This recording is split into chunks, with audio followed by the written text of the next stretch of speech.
So it's going to be a little chilly probably. As you can see from the outside, let's see, make sure you got a good photo of that. Done a lot of work on this thing and learning the RV business and such. I replaced the motor here in the stairs. Anything it needed, I just took care of it. See, what I like is the dark curtains. Those curtains really make it nice and dark in here. And then, let's fire it up. I'm just gotta wait a minute because it's got a preheat. And you can see I installed a 4-camera system. Now I got it on that view because I like that view the best. You basically have 2 in the rear and the left and the right side. The 2 in the rear have different angles on them, so you have a little bit more anticipation on that. Another thing you're going to find interesting, this generator runs on liquid propane. So you have basically 2 propane tanks. One is committed completely to the generator, and the generator will run once it's full at 46.5 hours. That's why I put that little sticker up there.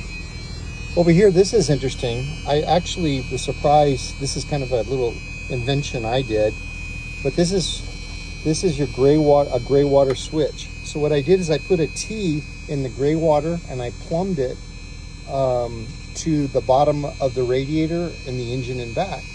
And so when you turn that switch on, basically you're on the freeway, whatever, it looks like your radiator's leaking water. So if a cop pulls you over or whatever, you know, it's not a problem. He's just going to say, well, it looks like you're overheating or whatever, but you're basically dumping your water, your gray water. Now, I would never do that with the black water.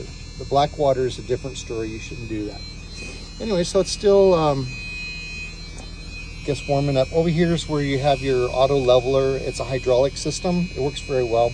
I put these little bubbles in here so that you can easily see what it, how to do it. Generator has 861 hours. The total miles on the vehicle is 73,000. And I put a lot of miles on it with the servicing and changing of the filters and the transmission filters and such. And I've actually put a sticker down here so you could see it.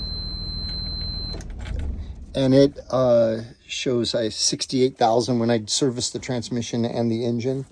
You know, the thing I like about the RV is it's bulletproof. That's the big deal for me. Whatever it's needed, I've tried to take care of. I usually sleep. I have a couple beds, but this hide-a-bed, what I do is I pull it out. Oh, that's another interesting thing. See right here, I put a couple of these cameras in here so I can access these cameras from my phone. So wherever I'm at, as long as I have an internet connection, and I have a mobile internet connection for the RV, I'm able to actually pan, tilt, and zoom those cameras from remote locations or inside the RV itself. So you basically have your kitchen area. I replaced the microwave. The microwave is no good, so I put a new one in. Your power panel here, this is where it tells you your LP gas, and you have the other tank there. And then you have your battery status. You can see that that's hot, and because it's plugged in right now. That one's a little bit low, but it's not a big deal. Then you have your fresh water, and then your black water is empty. I always leave it empty whenever I come back from a trip. And then your gray water is empty, which I explained that switch to you before. So you have basically, your refrigerator and your freezer. We just kind of keep it on and packed because, it's just easier. It's kind of, think about it like a second home. I've had second homes before. You just kind of buy it twice, and then what you do is you'll be able to, have everything you need here. Here's your heating and air conditioning. The 2 air conditioners I haven't had any problems with. The heater on the front side I've had issue with, and I haven't completely fixed that one. But in the winter time over here, at least, The liquid propane heater, one is more than enough to take care of the whole RV. In fact, it's almost too much. But that's not a hard thing to fix. Anyway, I put the gas and double down on the carbon monoxide and the fire, because I'm a freak about that way. Oh, I didn't mention anything about the slide out. Well, the slide out is out right now. This is how large, but whenever it comes in, you basically have a walkway in the center to the kitchen area. It's perfect the way it's set up. What I like about the bathroom, you see this door is where the toilet is. Well, what you can do is you take this door and you close it here this way, and it's got a detent, so it'll stay there.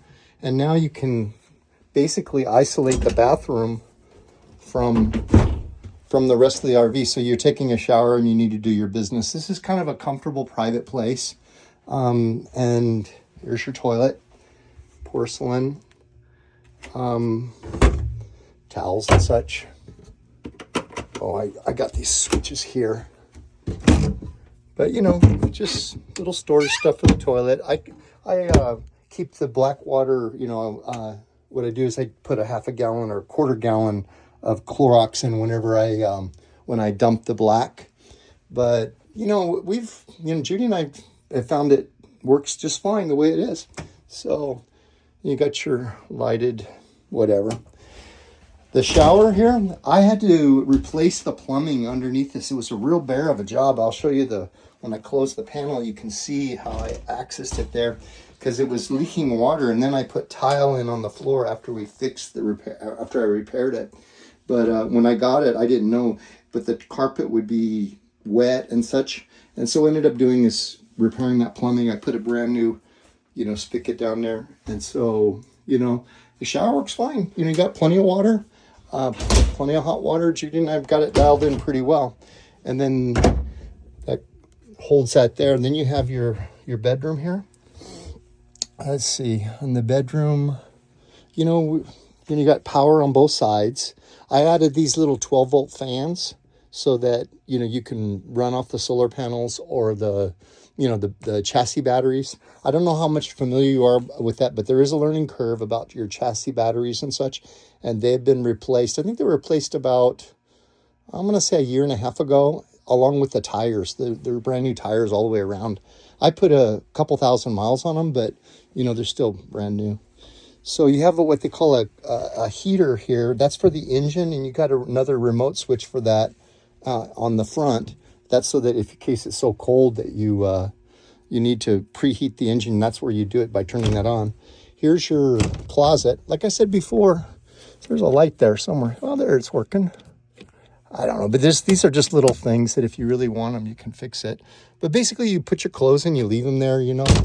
It's like, and then back here, you know, I put this TV in, this flat screen in, that, and I also have our internet connection. This is an internet box I keep with the RV. It's got its own separate connection, and I love it. It has not failed, because everything we do is online. So that means that's how the cameras on the outside, the pan, tilt, and zoom cameras work. So there's your light switch. I don't know. I've never made a video like this before, so you have to tell me how I did. Anyway, I also put a flat screen up on the, you know, on the front of the RV as well too. I just used a mount system, you know, like a wall mount system. So you can basically move it around from the front here. You know, basically you can see where we pulled the other TV out and put this in, and just basically, you know, put it up against their flush and it's good to go. Right over here is where the slide out is, so you can bring it in and out from that corner there. Pretty simple to operate once you know. Anyway, okay, so I got that done. You have to let me know if you have any other questions. I've used this for like spare parts and such. You know, there's some extra parts that I've done, and I've done a lot of work on this thing, even on the road. You know, I have tools packed underneath, but, you know, since I figured everything out and repaired everything, I have not had to do much work, but I'd like to have tools on the road anyway. Air brake system, it's an air ride. The suspension is air. And so it's really comfortable. It reminds me of a 70s Cadillac with that cushiony seat there. I put the little belt there because I have a heat to that, so I can get some back heat on it. I'm spoiled that way. All right, so here's your cameras, and then your generators up front here. And there's your slide out. Shows you, gives you an angle of that. You can see the tires. Okay. Okay, here's your hot water heaters here, and then your heater for the RV is there for the chassis. Here's where your batteries are, and this is also where you would pull out your 110 volts. You want to use only 110 volts for this. Basically, they say 20 amps, but 30 amps is better, particularly if you want to run both ACs all the time whenever you're parked. I mean, it works with 20 amps, but it works better with 30. Or you just go on ahead and go to the generator. If you see right here, you can see I replaced this transformer right here. This transformer gives you all the information that you need as it regarding, you know, what kind of current it has and such. That probably should be mounted inside. I just didn't do it because I didn't feel like it. So, and those batteries, like I said, they're relatively new, and you're not gonna have any problems that way. I went on ahead and put this little thing on the rear because I started with an electric bike, but once I was going 20 miles an hour on that little bike, I thought, man, that's just dangerous. So I bought me a little enduro motorcycle, like a 300. And so I've been riding again, and I'll put it on the back here, and that way we have some transportation. Oh, I backed into something. There you go. Yeah, that was me. So, and then there's your cameras. You can see their cameras there. Okay. And this is the other side. There's an emergency exit on the window on the opposite side of the RV. That's kind of important. I'm a safety fanatic that way. Anyway, that's about it. I mean, I don't know. I replaced the screen and anything, a little thing that I could do needed. That we just did it. Let's see. I think that's it, pal. Anyway, hope this video helped you to see what the deal is. And if you have any other questions, give me a call. Talk to you later.